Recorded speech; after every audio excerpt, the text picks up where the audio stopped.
A number of years ago, I did a talk in New York City called The Jewish Way to Immortality. There was a publicity error, and they put out there in public that Rabbi Aaron was going to do the Jewish way to immorality. Needless to say, I got a very big crowd. Nobody liked my talk. But I hope you're going to like this talk, because this talk is so much about you and me living on purpose. Why on earth are we here? Why on earth are we here? I don't know if you've ever had this experience, but this happens to me sometimes. Did you ever find yourself, it's at the end of the day, you've worked hard that day. You go home, you're feeling really hungry, so you open up the refrigerator door, right? And you start looking through the refrigerator, and maybe the tuna set, nah. Maybe the last month's meatloaf, nah. Have you ever found yourself going through the refrigerator? It's full, but nothing in there speaks to you. Nothing in there just seems to be the right fit. So you close the door, you walk away, and then you come right back and you open the door again, right? And you go through the same painful routine. Maybe this, nah. Maybe, nah. Nah. And then you close the door, and then you walk away, and then you come right back and open the door again. Do you find yourself opening the door multiple times, like as if some little elf in the meantime put something new in there, right? Well, I want you to know, if you ever have that experience where you keep going back to the refrigerator and nothing seems to be the right thing, then what I want you to know is what you're looking for is not in the refrigerator. Because what you're looking for is in the freezer. It's ice cream, yes. Chunky monkey, yes. Now what you're looking for is not a thing. What you're looking for is your soul sensing that today you worked hard, but you didn't feel that you were living on purpose. So I want to talk about, what does it mean to live on purpose? On purpose means you get up with intention to get up, but on purpose means purpose is the life source and force that gives you excitement to keep going on and on and on. So let me share with you a story from the Talmud. And I'm not taking this story necessarily literally, although I am going to take this story seriously. The story is about Sinai, you know? And this is Sinai and Indaba. I mentioned for you that were here this morning that I was so foolish when I was called by the chief rabbinate of South Africa to speak at Sinai and Indaba. I was so excited. I told my wife, I'm going to Indaba, right? I don't know where it is, but it's some exotic place in South Africa. I'm probably fishing and snorkeling, and there's some Sinai in Indaba, right? I had no clue that this is Indaba, okay? But I want to talk about the first Sinai. The first Sinai, Moses goes into the heavenly realm. And this is what the Talmud says in Tractate Shabbat. The angels are shocked. What is this human being doing up here with us angels?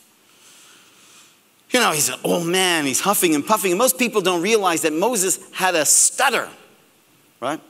They didn't have Charlton Heston stutter in the movie, right? You don't pay that money for a stutter, but Moses had a stutter.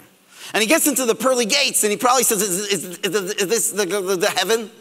And they go, oh man, the angels say, who's this guy? What's he doing here? And so the angels turn to God and says, what's this human being doing up here amongst the angels? God says, well, no, he's not staying. He just came to get the Torah. And that did not calm the angels at all. They say, the Torah? The Torah? You've been holding on to the Torah for 974 generations, and you're going to give it to him? He and his people are going to desecrate your Torah. So God says to Moses, Moses, we got a problem here. The angels do not want you to have the Torah. You will have to present your case. Why do you and your people deserve the Torah? So Moses says, God, no, I don't think I'm up to that task. I mean, if those angels just breathe on me, I'm out of here. I don't even match up to the substance of their breath. So God says, okay, Moses, I'll give you a little hint, but then from there on, you're on your own. Hold on to my holy throne. So Moses says, okay, holds on to the holy throne.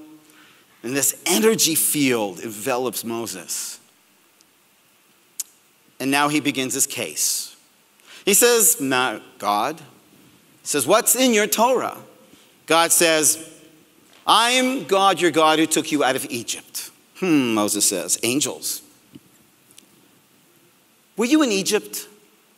Did you suffer the cruelty, the torture, hundreds of years under the regime of the Egyptians?" The angels go, "No, we're angels. We live in La La Land. We're angels." So Moses says proudly, "Well, we did. We've suffered hundreds of years of oppression and torture." So the angels go, "Wow." So then Moses says to God, "Well, what else is in your Torah?" So God says, "Thou shalt have no other gods before me. No idolatry."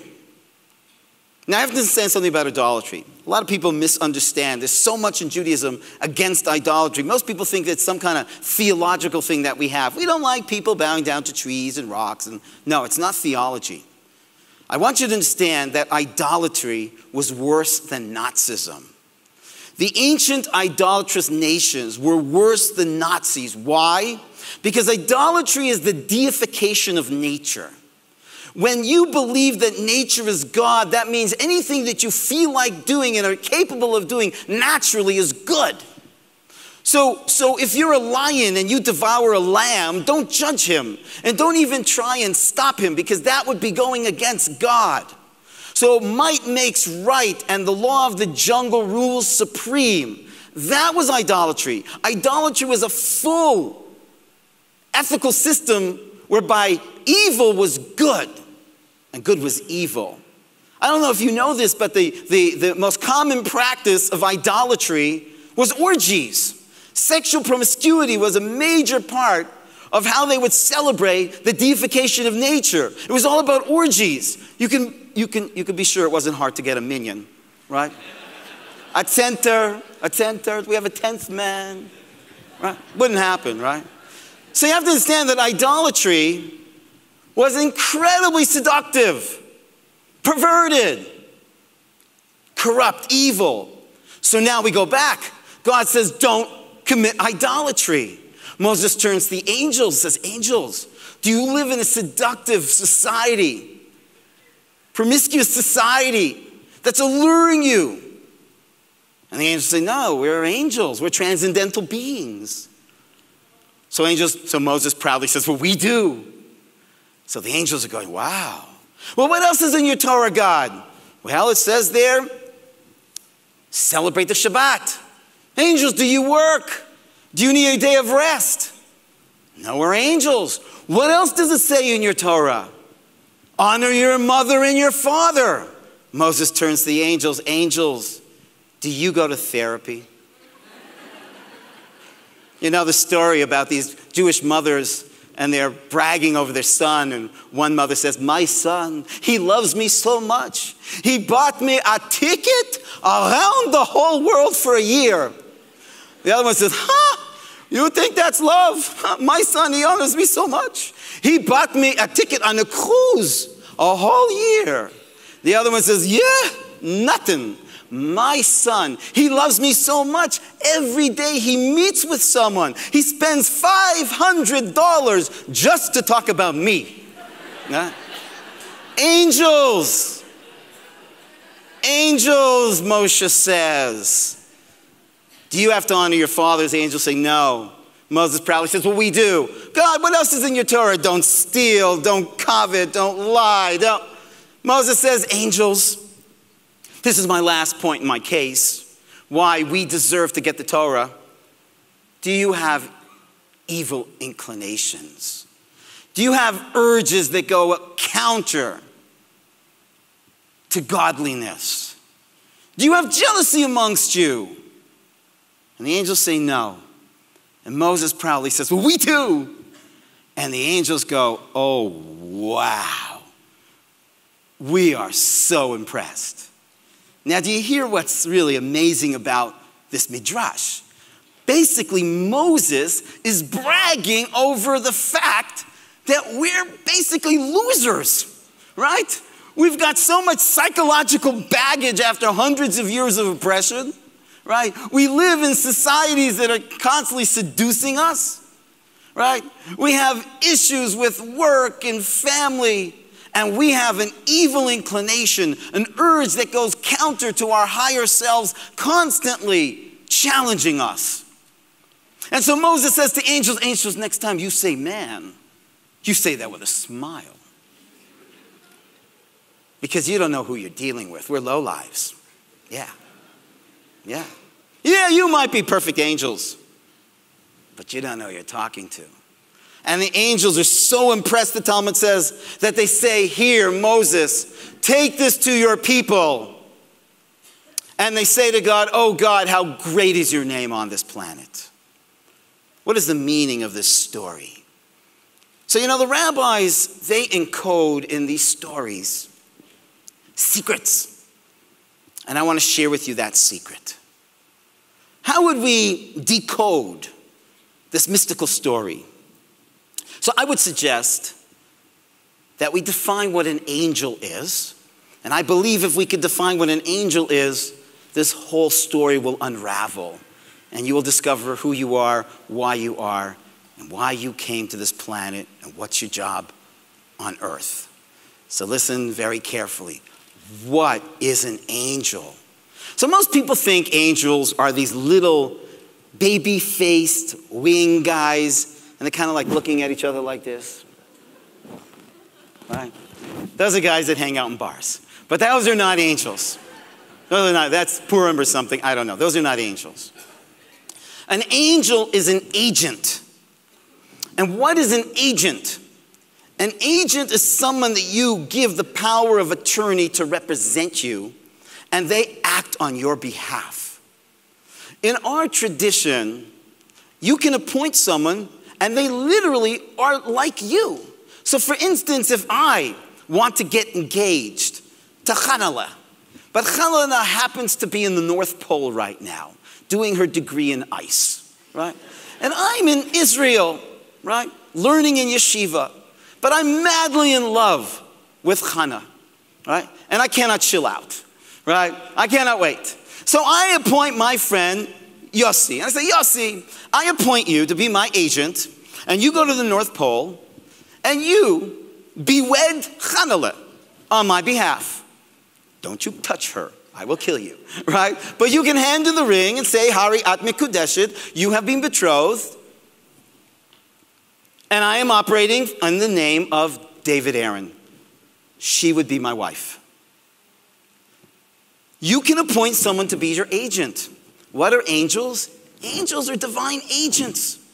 They basically do divine work. And one angel gets one job. And they literally, so to speak, are the conduit through which God works in the world, just like you are working through this agent. Why did Moses go to the angelic realm to get the Torah? Why did the angels not want him to have the Torah? Clearly they have no clue what it is. Because Moses does the most simple thing. He just tells them what's in it.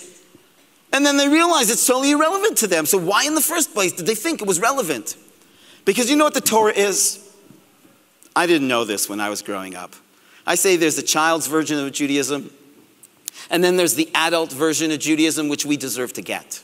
When I was a kid, what's Torah? Torah is a bunch of laws and rules that God, for some reason, found everything fun and made it forbidden, right? And then told me that I get some paradise in the next world, and I wasn't really so interested in that. To me, mitzvahs, commandments, we're a bunch of good things that you do. You get a little star, you collect them, you save them, you trade them in, you get some prize. That's not what a mitzvah is. Our Kabbalists teach us that a mitzvah is a mission.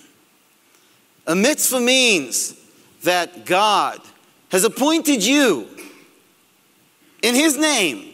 He's given you the power of attorney to represent the Almighty on earth and perform this act. And that's why the Torah was in the divine realm, in the angelic realm, because it's a mission. And the angels wondered for 974 generations, which I'm not going to explain right now, that there's some mission. There is some amazing divine mission And they wondered all along which one of us angels was going to merit this mission. And then who shows up? This old man, human, frail being with a stutter. And they go, no way. Who is this person? How is it possible that a human being, so frail, so fraught, so filled with imperfections, how could they perform a mission on God's behalf? What could that mission be? So what is the mission? You know what the mission is? And you know why you and I are perfect for the mission?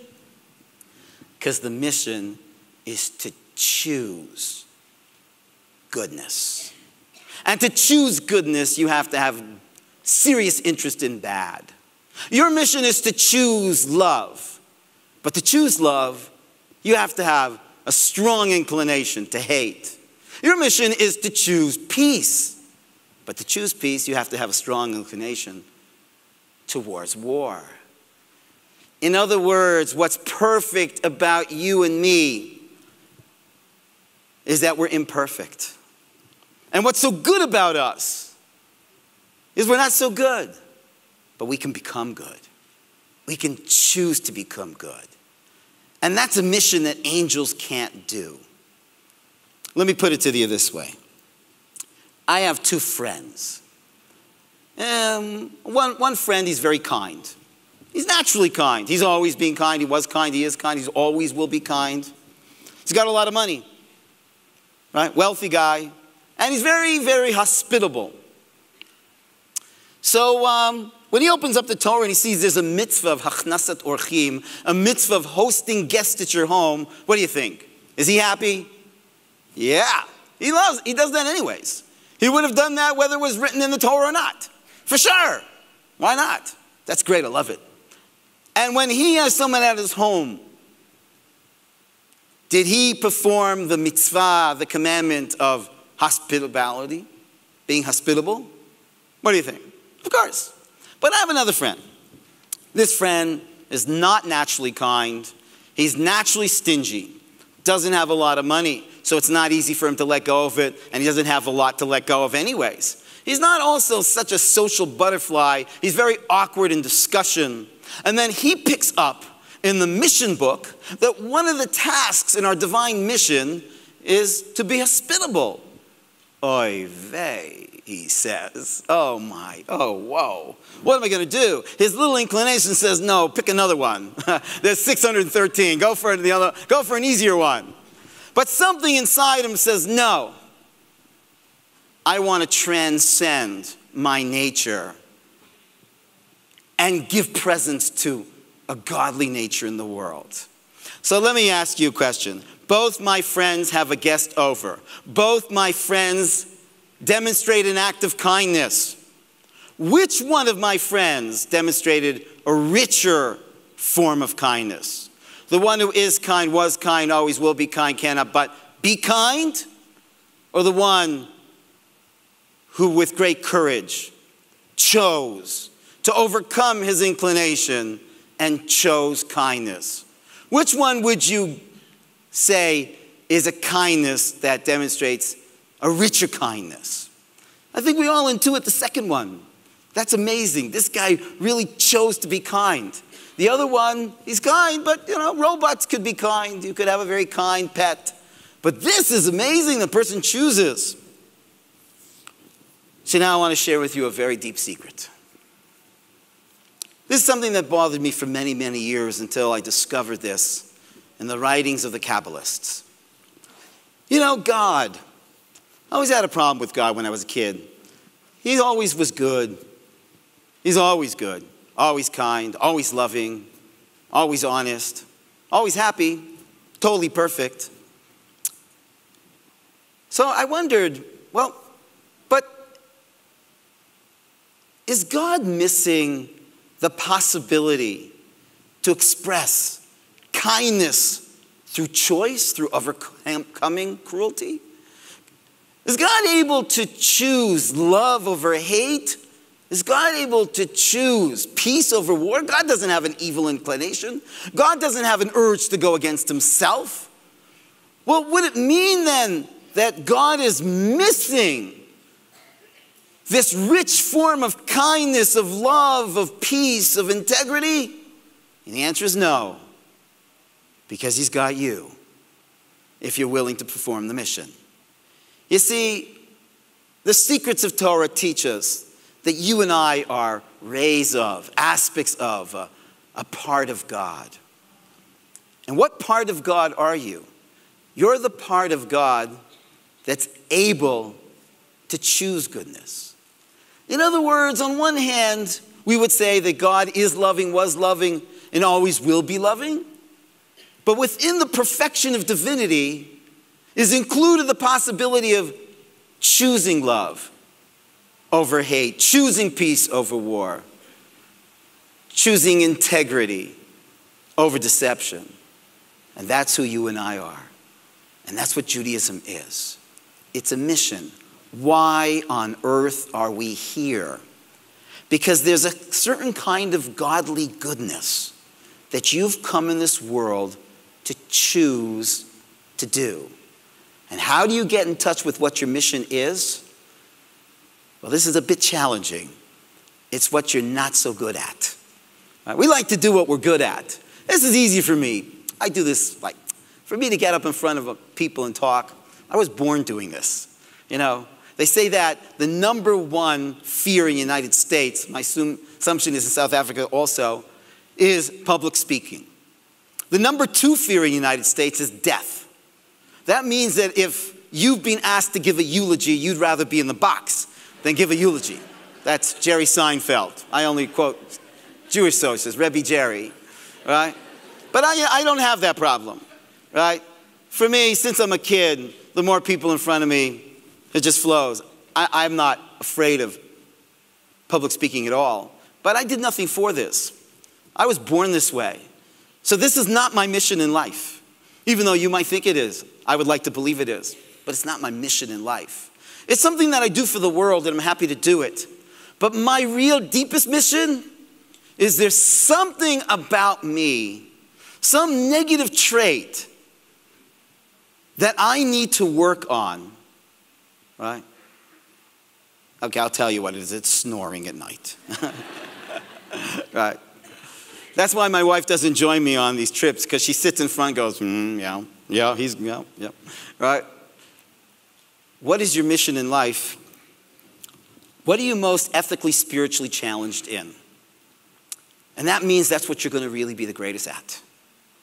So there's what you do great, and that you should do for the world. But then there's what you don't do great, but we're talking ethically, spiritually. Like if, for instance, you're not funny and you like to be funny, that's not funny. Forget about it. That's not your mission to work on being funny. There's no mitzvah, there's no great spiritual reason to be funny.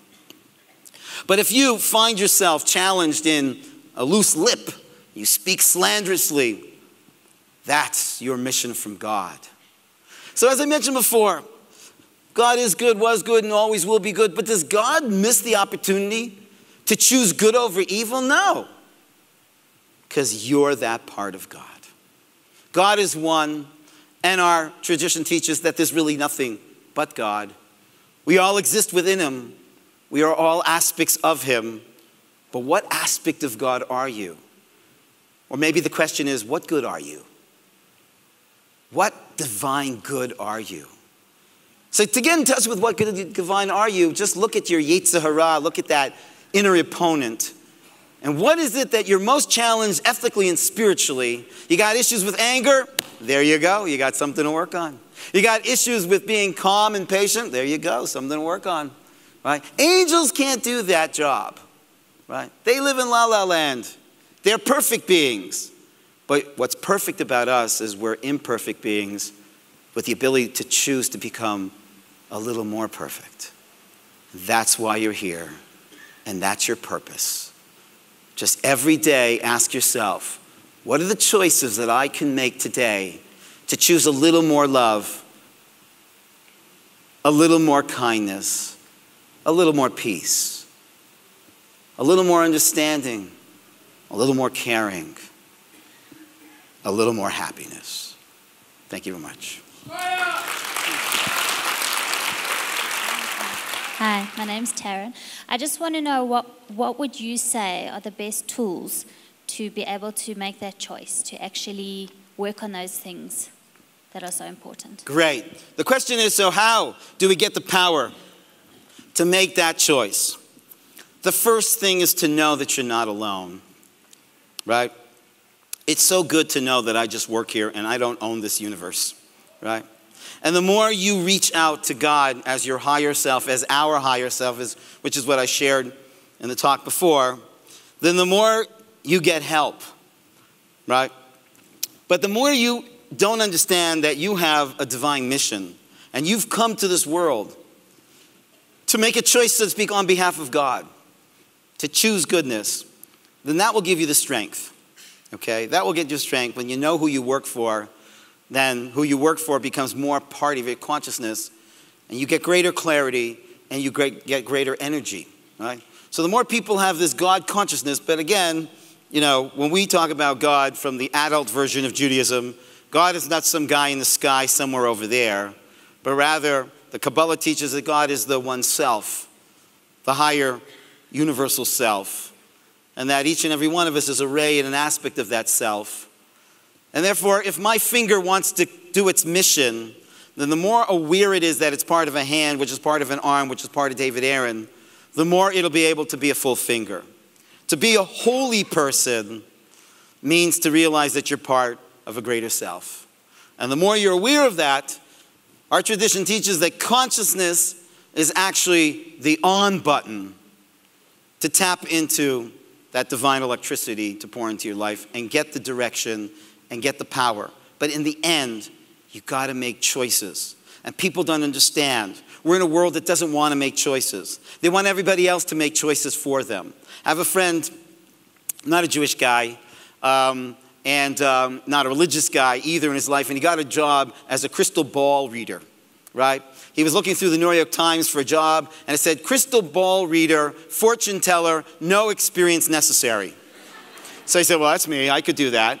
Right? So he went in there and he said, listen, I've never done this before. He said, that's all fine. So just put this turban on your head and just look into the ball and tell me my future. He said, well, I told you I don't know how to do this. He said, just make it up. Just go in there. So he said, oh, okay, fine. Well, so in the future, I see that tomorrow morning you're going to wake up. No, that's not a fortune teller. Something rich, something dramatic. So my friends started doing all these crazy, you know, like you're gonna meet this amazing person, and the job is gonna come in your life and all this. And I said, that's great, you're gonna make a fortune. That's why it's called fortune telling, right? You make the fortune. Anyways, after a while, he was doing incredibly well. People were coming in and raving about the accuracy of how he's able to see their life. Right? And finally, after making a lot of money, he realized that he cannot be deceiving people anymore. And he decided, this is ridiculous, I have to stop doing this, and he just gave up the job. This one woman who was a real client of his showed up, and she says, where's Swami Bami Gibi Guba? Right? He says, well, he quit. Quit? He's in the middle of a reading. He's telling him the whole life. Right? She hired a private detective to find him, because she couldn't live without him. When she finally found him, he could not convince her that he made it all up. Right? Because it was all perfectly accurate. This is just one example. People don't want to make choices. They want to go to a palm reader. They want to go to a forehead reader. They want to go to an eyeball reader, right? Tea reader. Just read my life and leave me alone from making the bold, courageous choices. I have to make a choice, a reasonable choice, an intelligent choice. I ask my friends, I get advice. But in the end, take the leap of choice. That's why we're here.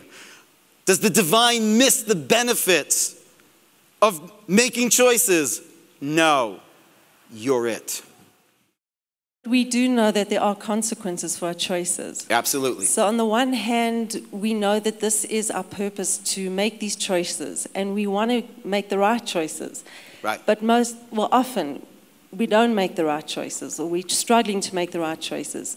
And at the back of our minds, we know that there are consequences for the wrong choices. So there's a lot of pressure and stress around that to discourage us. Did you notice the heat in the room got more intense as I was speaking? Yes, it's very intense. I want you to understand. For there to be a real choice, there have to be real consequences. People say to me, well, listen, if it says in the Torah that if you do this, you get that, that's not a choice. What are you talking about? That is a choice. I mean, there's no real consequence if I choose to pick up this cap and choose to put it down. Nothing really changed in the universe as far as I can tell. Consequences is what makes it a choice. But this is what I want you to understand, which is very empowering. Don't worry about the consequences. Just make a choice from a place of integrity, and it's going to be all right. That's all God is asking us to do. The Torah says, choose life. That's all you were asked to do, is to choose life. What will happen, that's in God's hands. What you choose is your hands. You know?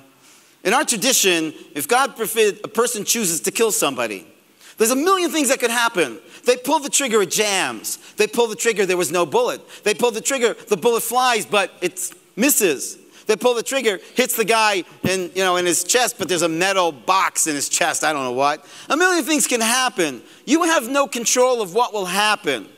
That's in God's hands. The greater self knows what's going to happen, but there's an aspect of God that seeks to experience. In other words, you are a human, you are a godly being having a human experience. And what makes that human experience human is that you're willing to take the risk and make the choices, okay? And if you make that choice from a place of integrity with a real desire to be a vehicle for something about God in the world, then it's going to be all right. And if you made the wrong choice, you know what's great? You can make another one. Right? That's a beautiful story. There's a Hasidic story of a great master, and he saw his students playing chess. And so he said to the students, this looks like a great game. I would like to play this game. So the students said, okay, Rebbe, we'll teach you the rules. So he starts telling the Rebbe the rules, and he says, oh, by the way, Rebbe, when you make a move, you can't take it back. The Rebbe says, oh, this is not a Jewish game. In Jewish games, you can always take the move back. Okay, that's called tshuva, okay? So I find Judaism extremely empowering because really you're responsible for the choice and act out that choice as best as you can with your actions. But who knows? You might make that choice and your hand just goes paralyzed and you can't sign the document. We don't know. But you made the choice in God's name. And that's what Judaism is about. Live your life for God's sake. What for God's sake? What does it mean to live God for God's sake? Yeah, there's something you're doing for God. But of course, it's God doing something for himself because we're a part of God. So that we'd have to clarify a little bit more. And if you want to see a little bit more about this, then take a look at my book, either The Secret Life of God or The God-Powered Life. But what I do want you to understand is don't allow this talk to discourage you. It's actually just the opposite. You are very powerful. But stop running away from the choices you have to make. And stop pretending, well, I bought it because the salesman was so pushy, or I did it because my husband or my spouse kept annoying me, right? No. Make the choice, and you will live a life that is the choice life. And that's what Judaism is about. It's about choices and making choices. What will happen? Trust God. But God is trusting you to make a choice. I saw a great postcard while I was giving this class at someone's home. It says, who you are is God's gift to you. Who you become is your gift to God. You've come into this world and your gift to God is choose to become great, choose to become good, choose to become loving, right? And in that you are in some way expressing an aspect of God himself in the world. And that's your greatness. And so you know what, when people feel I've got so many challenges, I have so many problems, I have so many phobias, I've got such a strong inclination for such negative things, you're great. You're great. That's a sign of your greatness, right? If you have so many challenges, that means you've got an amazing mission to accomplish in this world. And that means that God really believes in you. Because God doesn't give missions to people who can't accomplish them. So if you have a life with a lot of struggle and a lot of challenges and a lot of difficult choices, then say, thank God, because you believe in me. You know, in the morning we have a beautiful meditation, Modeh ani lefanecha. I thank you, God. Melech chai v'kayam, King was alive, was established. Shechazarta bi nishmati, you gave me back my soul. Rabbe emunatecha, great is your faith. We wake up in the morning, we don't acknowledge our faith in God, we actually affirm our belief that God believes in us. God believes in every single one of you. And the greater your challenge is, the greater the affirmation that you've got something of incredible godly significance here to do. And I bless you to be able to do that. Thank you. Last year in Europe, Yeah. there was a very big experiment Yeah. where the physicists said they found the God particle, Yes. which was in physics called the Higgs boson particle. Yeah.